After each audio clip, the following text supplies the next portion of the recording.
Hey there, welcome back to Flat Tire Farm. We're a 40-acre off-grid homestead living in Alaska, and today I'm going to teach you how to make biscotti. Now you may think that biscotti sounds really fancy and hard to make, but let me tell you a secret. It's really just a twice-baked cookie. Surprise! I apologize if the sun and the lighting is a little weird today. The sun's really bright out today and coming through the south window, so we're just going to deal with it. I'll try to move around best I can to stay in the shadow where you can see me rather than being blinded by the light.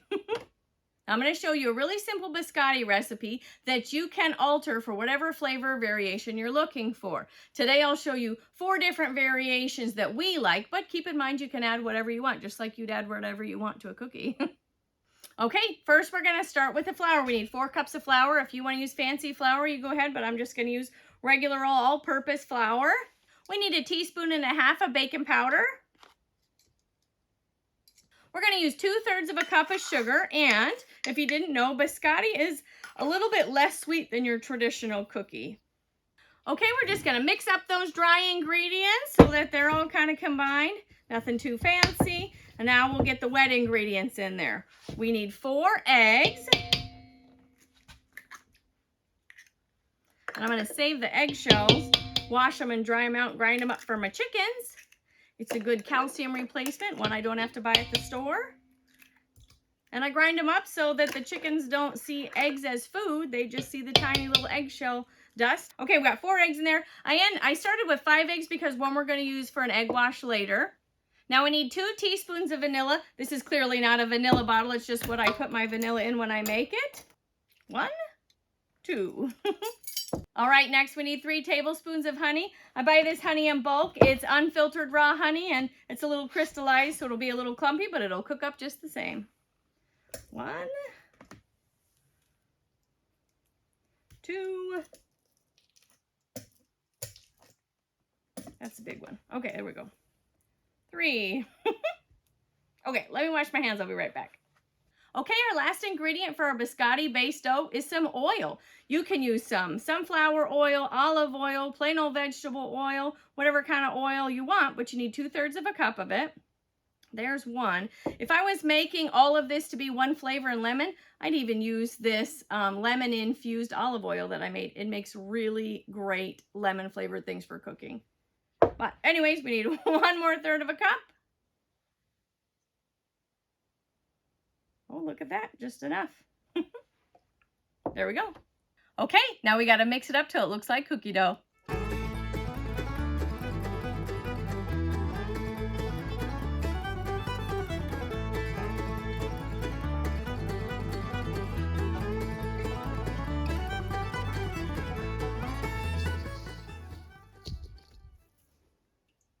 Okay, now that we have our dough all combined, it looks like lovely cookie dough. We're going to separate it into 4 equal sections just so we can make 4 different kinds. If you weren't making 4 different kinds and you were just making one, you wouldn't divide it up. You just mix it all in the same bowl.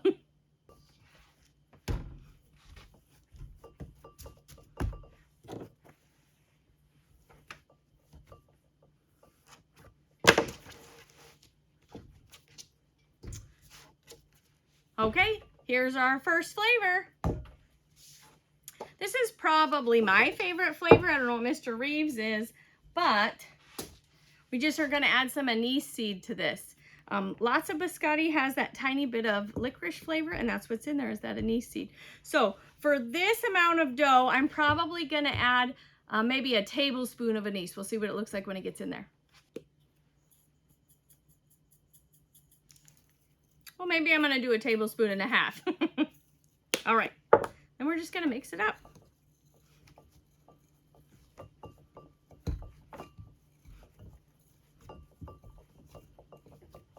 Sorry if you can hear my egg clinging over here. It's driving me crazy. I don't know if it's driving you crazy. Okay, we got the dough all combined, all the anise seeds all mixed up in there. Now we're going to make a log on a cookie sheet. So let me get that. Okay, here's our cookie sheet lined with parchment paper. We're going to be able to get 2 logs on this, okay? This, I think, is probably the most important part. You want this dough to be very well combined and mushed together. You don't want a lot of air pockets in it, otherwise it will make your biscotti really brittle and crumbly. And it still tastes good, but doesn't hold up very good. So we want to make a skinny enough log that it goes all the way to the end or close to the ends of the cookie sheet. So like that, okay? Because you're going to flatten this down and you only want it to be about 2 inches across.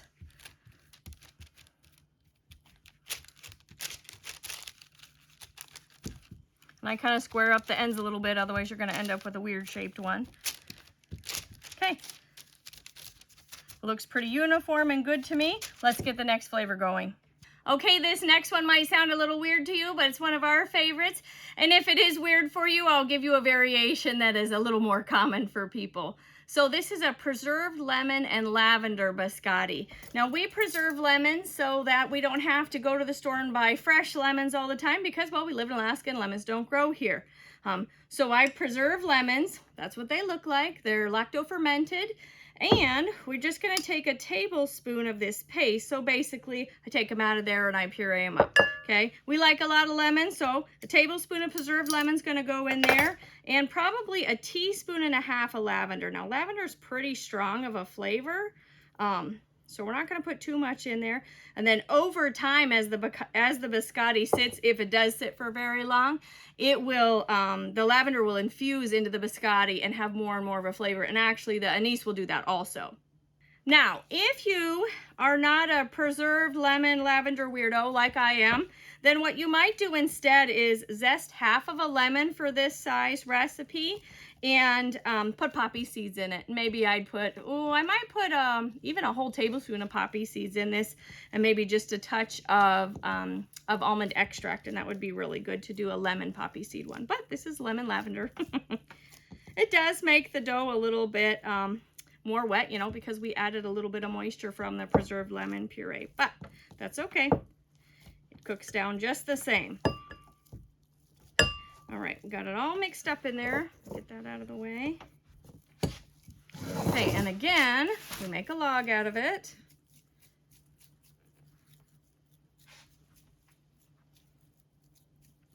Stick it on the cookie sheet and flatten it down. This was a little sticky. I'm gonna get my hands wet and that'll help it not stick to my hands. Okay, wet hands now. Much better. Shape it. Doesn't have to be perfect, just uniform-ish if you can. If I had to guess the thickness on this, I'd tell you it's anywhere between 1/4 and 1/2 inch, okay? Probably a little bit closer to 1/4, so maybe like 3/8 would be perfect. Okay. But as long as you make sure that this little log is about 2 or maybe 2.5 inches if you really want to, the thickness will be just the same as long as you're using the length of the cookie sheet to determine how long it's going to be. Now, I probably should have done this a little earlier, but I forgot, but we needed to preheat the oven to 350, so I'll get that done, and then I'll show you the next 2 variations real quick. Okay, I think this next flavor is a little bit more mainstream. We're gonna do Snickerdoodle. It's pretty easy. We just take our dough. We're gonna add a little bit of sugar. I'll probably add maybe a tablespoon more on this deal. Okay, and let's add a teaspoon of cinnamon.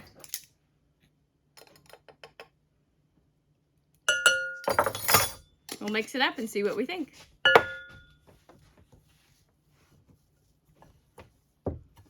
You can see I didn't evenly mix all that cinnamon in because I thought maybe it'll end up with a little bit of a marbled coloring. I don't know, we'll find out when it comes out of the oven. Here's our little flattened Snickerdoodle log. On to the next one. This one is a maple pecan biscotti. And I took about 1/4 cup of whole pecans and I'm just gonna chop it up. I'm gonna chop it pretty fine, okay?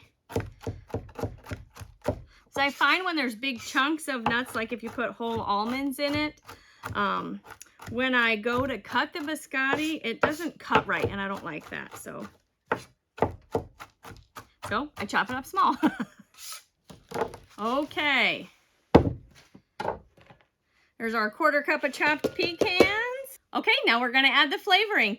This is maple extract. It's not imitation maple extract. It's pure maple extract. And Cook's does a nice brand of it. A tiny bit goes a long way. So I think I'm just going to do a little bit shy of 1/4 of a teaspoon. It is really strong stuff. To counteract the extract, I'm going to add a tiny bit more sugar, probably about a teaspoon. There's our teaspoon of sugar. And we do the same thing just like we did the last 3 times. Okay, we have just one more step before this goes in the oven. We need to make an egg wash and get it on there.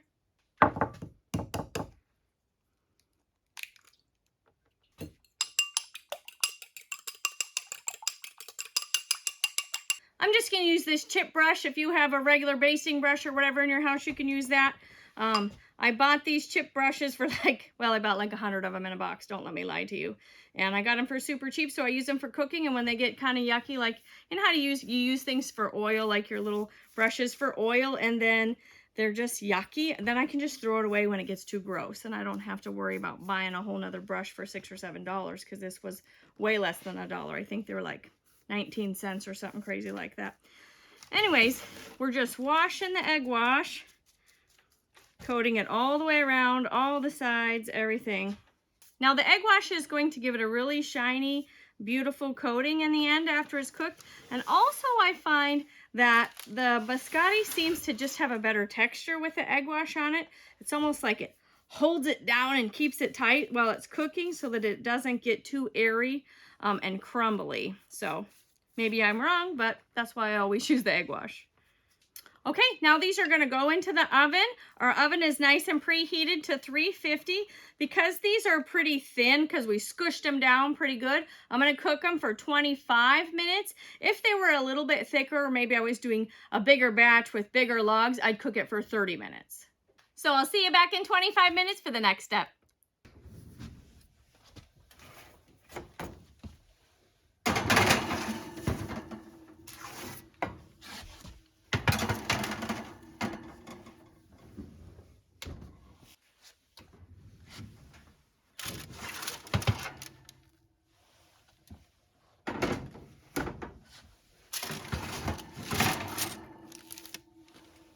Okay, now we're going to turn the oven down to 250 and let these cool for 15 minutes. I'll see you back in a sec. Okay, our biscotti has completely cooled. Doesn't look too shabby, right? Our oven has cooled down to 250. Now we have to cut it up. For cutting these, I use a little serrated knife. I just find it's easier to make a cleaner cut. You want to cut just on a little bit of a diagonal. This piece here is what we call the ugly food, and it goes in a pile and Mr. Reeve gets to eat it right away. Doesn't have to wait. And then we're just going to cut on a diagonal. You can cut them up to about 3/4 inch if you want, but not much bigger than that. Okay, so let's see. This is that lemon lavender one. You can see the little lavender pieces in there. Looks pretty good, right? Okay, so now we're just going to put it on the tray. Once we get them all cut up. You might use a new piece of parchment paper if you wanted, but I'm just going to keep reusing what I have. No sense in wasting more. I'll get all these cut up, put on trays, and then I'll meet you back.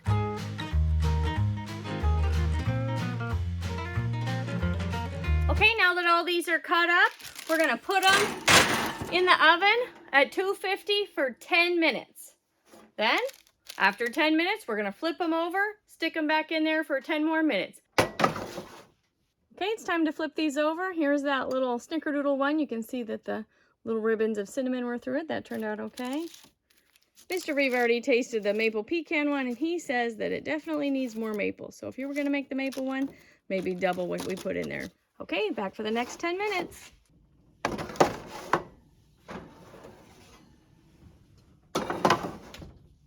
Okay, here they are all done. Remember that this is a very versatile recipe. You just take that beginning base dough that we made and you add whatever you like. Now, some people like to dip them in chocolate or add royal icing over the top and drizzle it. We don't do that because we don't like that much sugar, but you could have pretty much whatever flavor you want with this.